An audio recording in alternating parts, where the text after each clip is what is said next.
Good evening. This is a foreigner in the Philippines. Well, one of the subjects that is just a constant is the whole thing of dating online. Most of the romances that start in the Philippines are started online, and this has become a totally acceptable, socially acceptable way to meet your loved one. That's because it's easy, it's cheap, it doesn't take very much to be able to, even now, to communicate on an instant basis. I mean, even with email, it takes on a chat version, but with Facebook, of course, it's completely instantaneous, and you chat with someone at the speed of your typing, which in my particular case is not that great, but fast enough if you can agree at the beginning there that we're not going to worry too much about spelling. So you use the letter U and the letter R a lot, and you get by. But of course, what's taken over since, as far as I'm concerned, is the whole thing of Skyping. Now with Skyping you can actually see the person, and the words that come out of that person's mouth actually have a lot more validity and are more appropriate to the act of understanding than used to be with just email and a photograph. See, at one time I would say that one of the most important things when you're dating online is to see snapshots. Now, I'm looking at if you are or have been dating anyone in China, all of the Chinese sites, I think, probably without exception, have professional photographers who are really excellent at their job. And if you are looking at the sites, you'll notice that a lot of the women that you see who look very beautiful are wearing the same clothing. That's because when they go to one of these photographers, they go into a studio that's well equipped camera work, well equipped with camera equipment, lighting, scene, the place that they have their photograph taken, and technical expertise. Boy, the camera lies, and at the behest of the cameraman, any girl will do whatever has to be done. Sorry, don't mean that to sound as lewd as it sounded. To have a good photograph taken. So they'll get dressed up in all kinds of stuff which makes them look great, and you have to be aware of that. What you really want is you want snapshots. So if you're relying not on Skype but on photographs, you're looking at snapshots.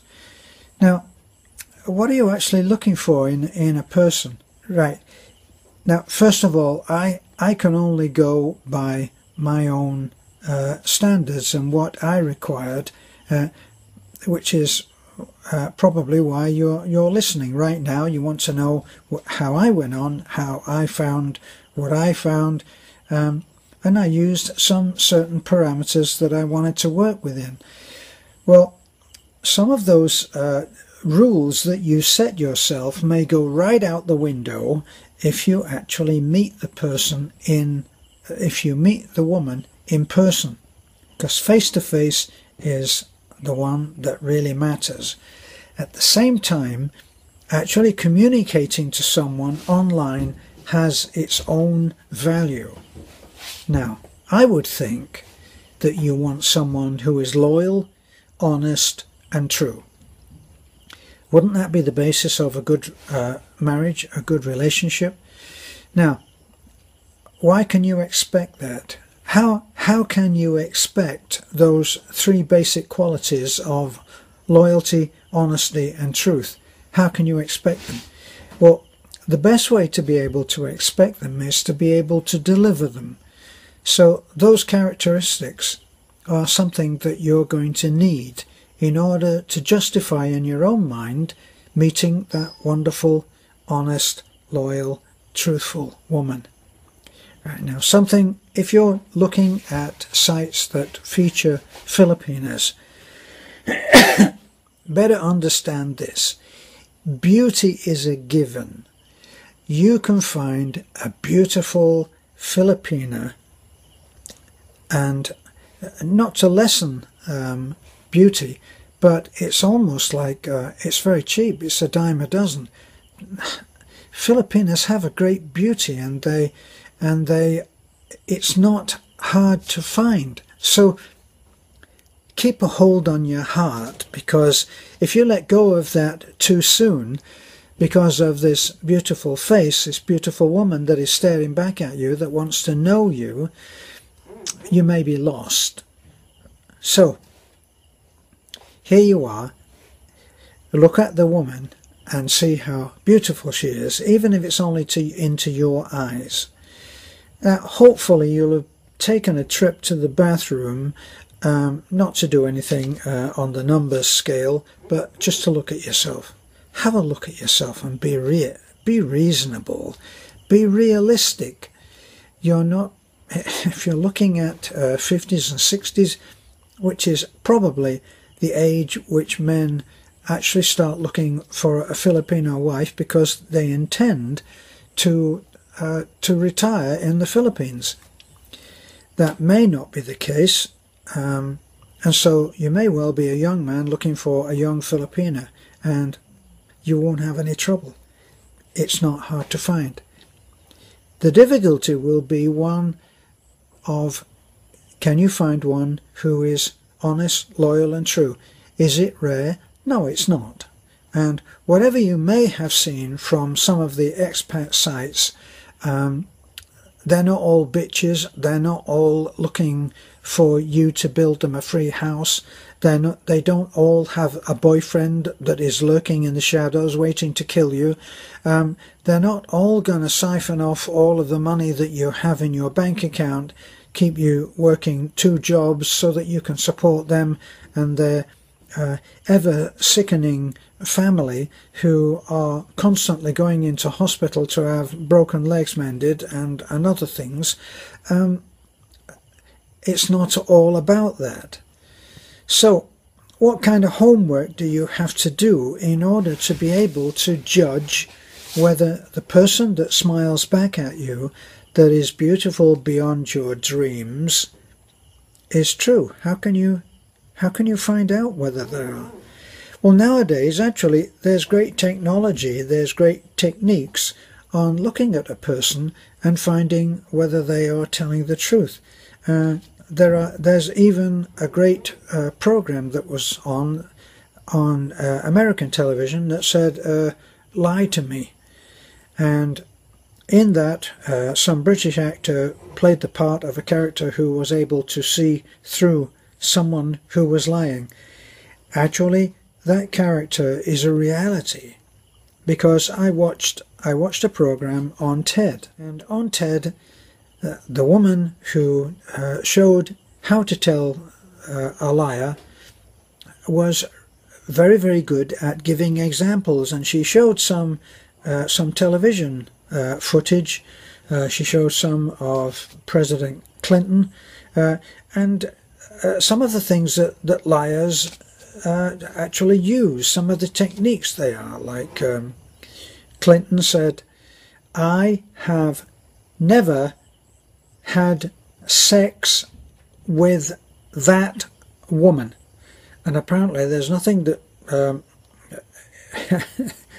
that shows a liar than when people do that.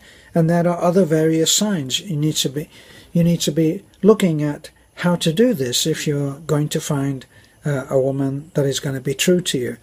Well, one of the things that will probably, even if you are an atheist, an agnostic, or a simple non-believer, or a pagan, or whatever, barbarian, you will actually be safer with someone who has a professed religion and whose behavior is appropriate for someone who has a religion.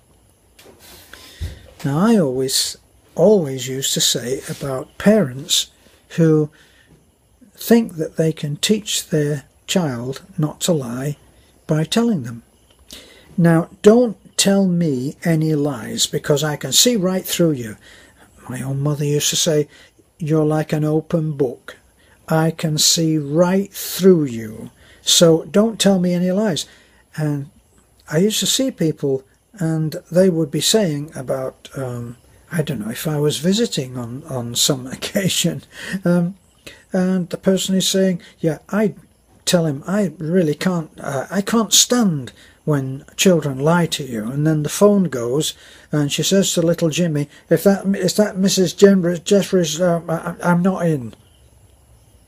And so, in other words, she's telling the child to do one thing, and then showing her that lying is quite a viable way of avoiding doing the things that you ought to be doing, which is facing up to the reality of everyday problems. So, here's a few of the indicators that I can think of that you might want to look at. So, once again, hold on to your heart. Now, the reason that you should do this is because you have time. Now, if ever you've been in a sales situation where they say to you, there's a limited time on this, I can hold this until the end of the day. This is good for an hour. If you don't take this now, we're not going to be doing it tomorrow. You know straight away that you're being pressured and pushed, and with your pressuring comes a loss of judgment. So if you have that, don't go for it. So, having said that, you're holding on to your heart. All right. You have to be aware that there are certain conditions which may not make a lot of sense to you as a Westerner, but that make complete sense to someone in the Philippines. One of the things that you may find hard to believe is that the Filipina that you are slowly beginning to fall in love with, because she's so lovely, says that she couldn't call you last night. And you're saying, I don't know what's the difficulty about calling me, as you've been calling me every other night. Well, she'll say, I didn't have load. This is a very real problem.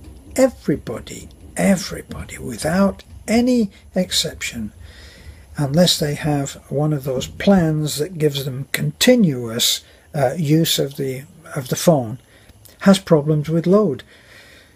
Load is the prepaid way of having a telephone, and that's the way that it is for the high and the low, for the high and mighty and the lowest of the low.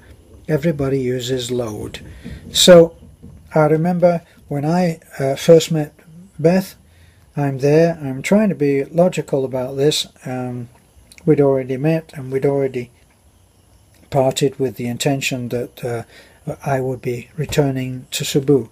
And on one particular case, she's supposed to call me at 8 o'clock or 9 o'clock or something was the arrangement, and nothing happened. Then there we are, I can't get in touch with her, and like 2 o'clock in the morning, still can't get in touch with her. And I remember that I wrote in my diary that's it. No, there is no excuse for someone being out until 2 o'clock in the morning that's supposed to be faithful to me. So I pretty well cancelled out on the whole thing. It turned out she didn't have load. She walked around in the dead of night trying to find load, and she couldn't find anywhere that was open selling load. And she went back to the boarding house and fell asleep. Now that I have lived here, that makes total sense to me, because I've been out and driven around and around and around and been unable to find a place that sells load, even though at every little sari store there would be a sign outside that advertised load, and it would turn out that that was just a waterproof piece of poster that they stuck up because it was waterproof. Thank you very much. So get used to the culture of load.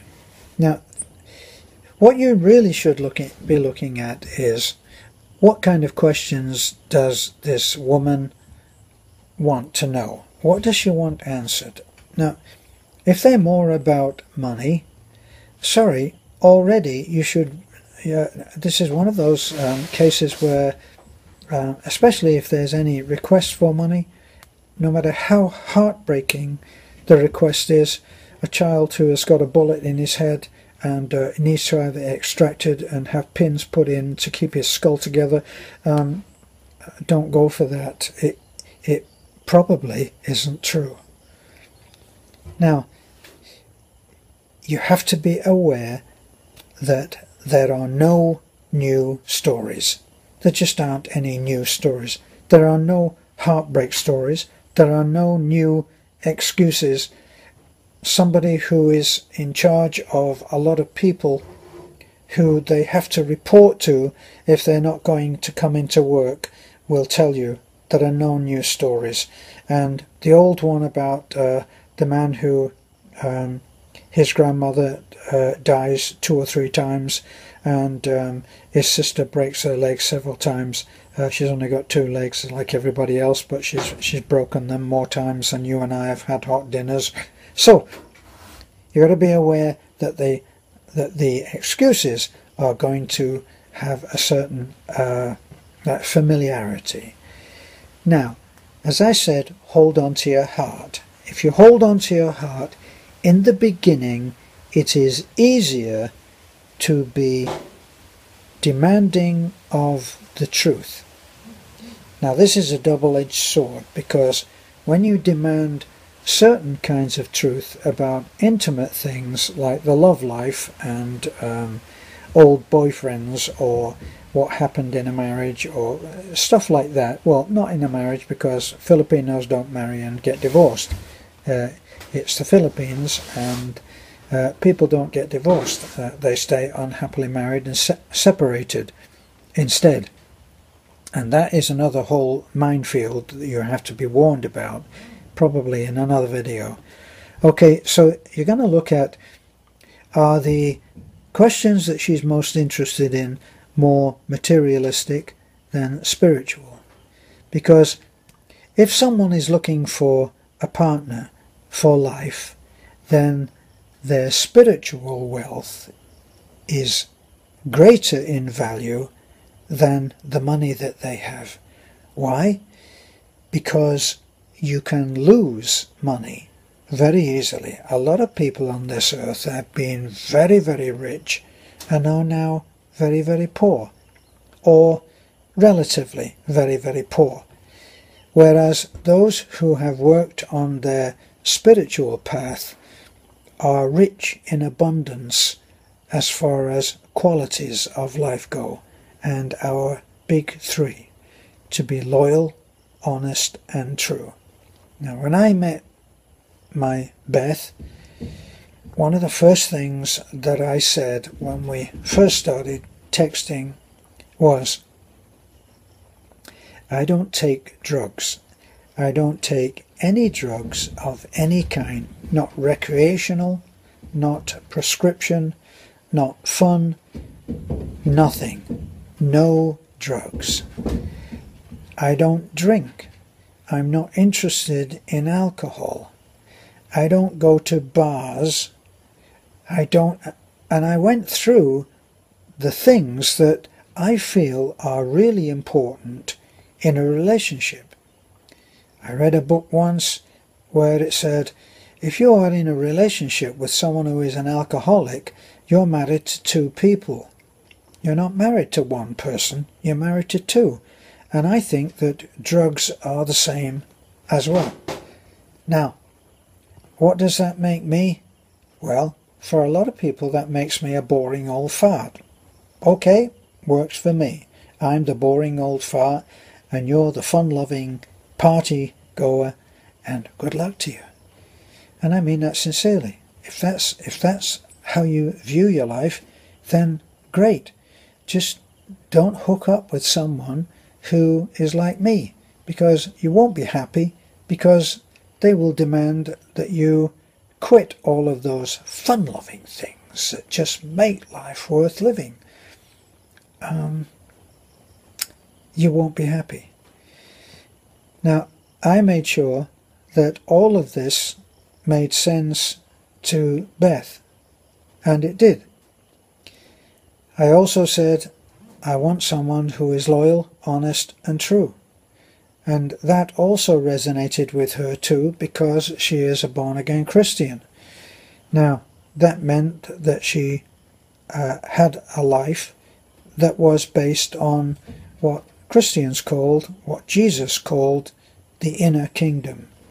And the inner kingdom is the one where you should be king or queen. And these are the things that you should really be looking at. Now, it's better to get these questions out of the way soon, because if the woman is beautiful, and if there is a sense of chemistry there, and if you've forgotten that you're not quite the stud that you used to look, then the heart will be pounding on the door of acceptance, and you're going to have to be able to resist the sound and wait for the doorbell to go, which heralds common sense. Now, if common sense can take a walk with the heart and its hidden agenda, its own agenda, you have a good chance of making a sensible decision. If by any chance you let logic and common sense go and take a nap while your heart goes out on its own, free and clear, and dancing down the road of romance, good luck on that, okay, because the heart is going to come back absolutely delighted and euphoric, and you're in probably for a lot of trouble. Okay. Right, so there are no new stories. Take a look in the mirror. I'm looking down at my notes, okay. I'm squinting because I haven't got my glasses on. Now, be realistic, but know that a good woman will not expect good looks from a good man. So women actually traditionally are less interested, even though this doesn't include some young beauty who is looking for a hunk that looks like some film star, and they're still on that trip. Well, yes, that's it. But when a woman is looking for someone who is going to be hers for the rest of her life, she knows very well that the more handsome that they are, and this is not in defense of the uglies or the ordinaries, this is in defense of common sense.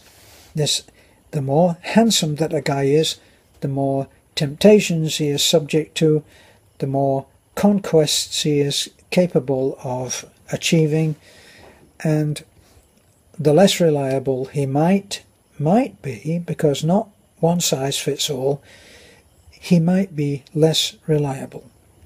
Because, let's face it, he can go out and get another woman anytime he wants. Or so the woman might think.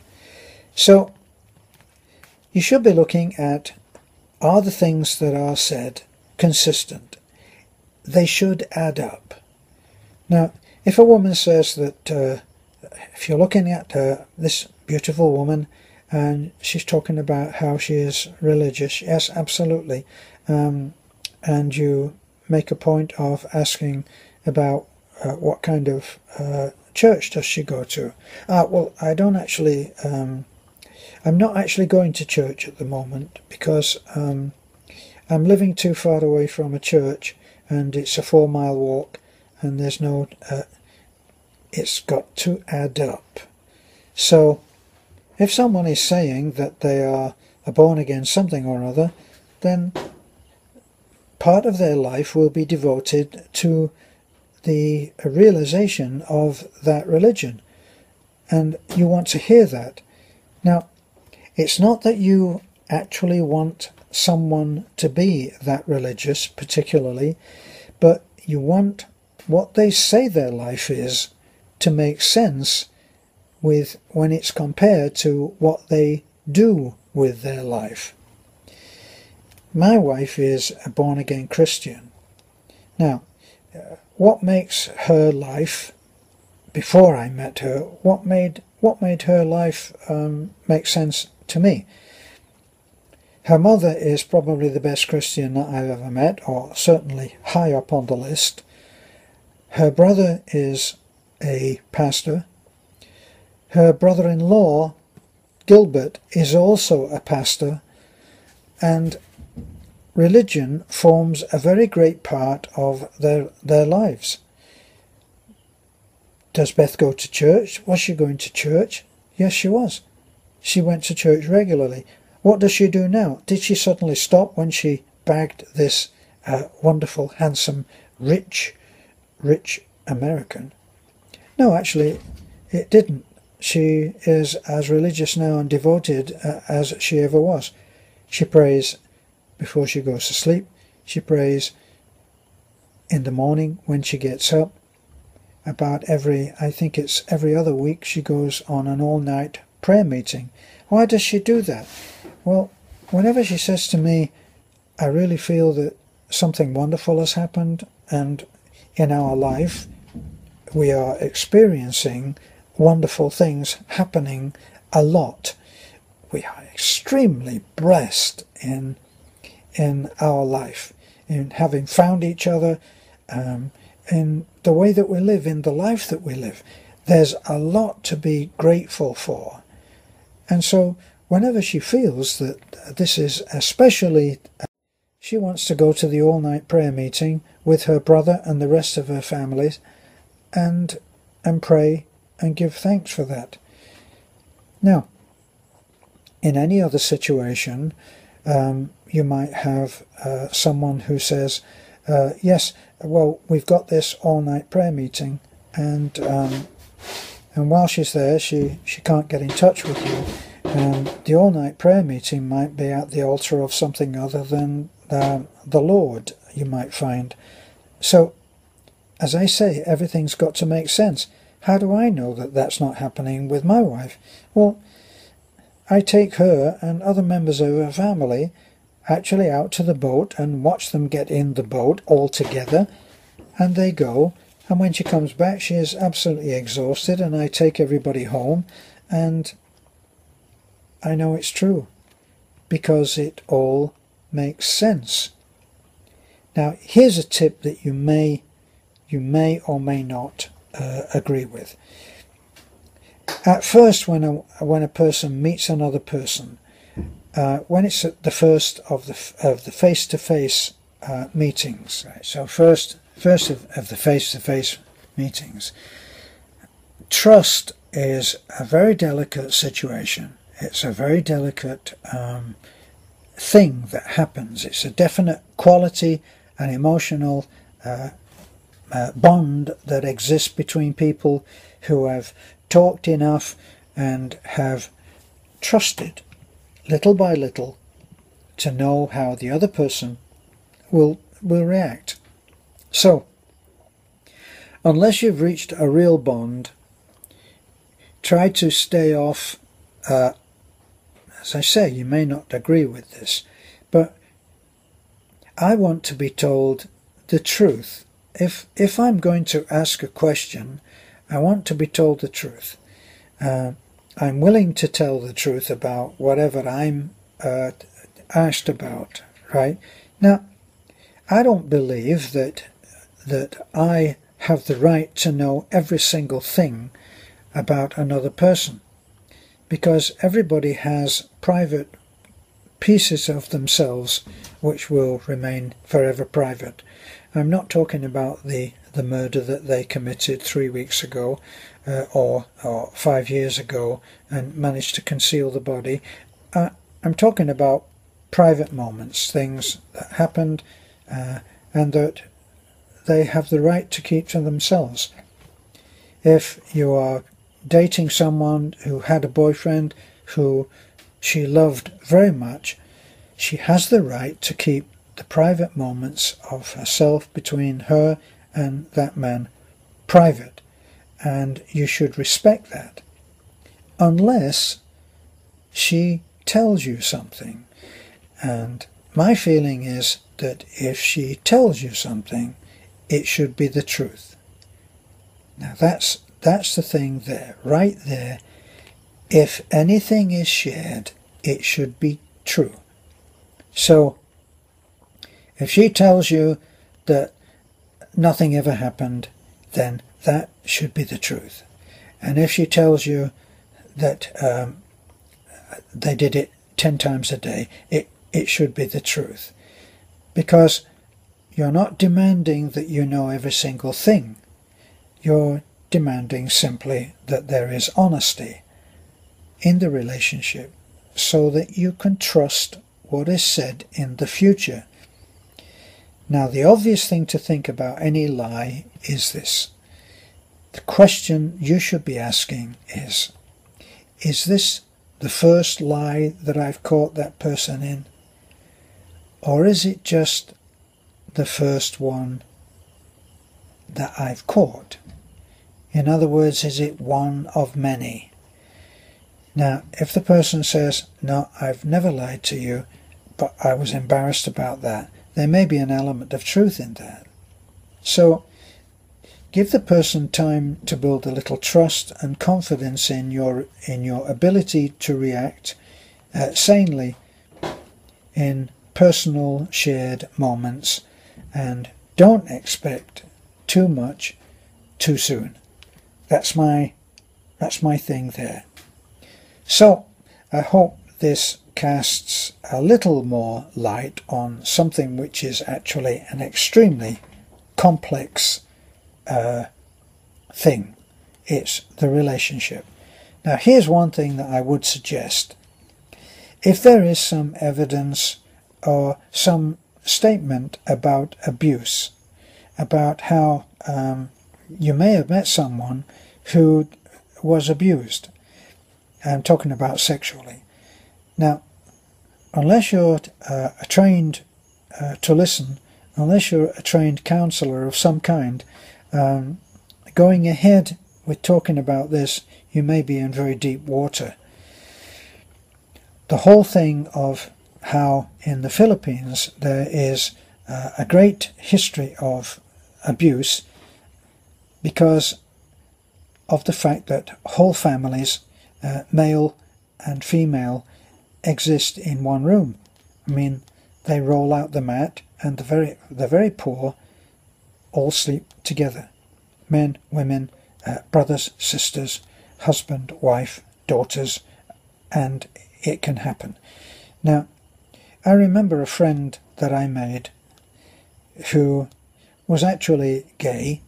She was telling me one day how she had never actually realized that she was abused.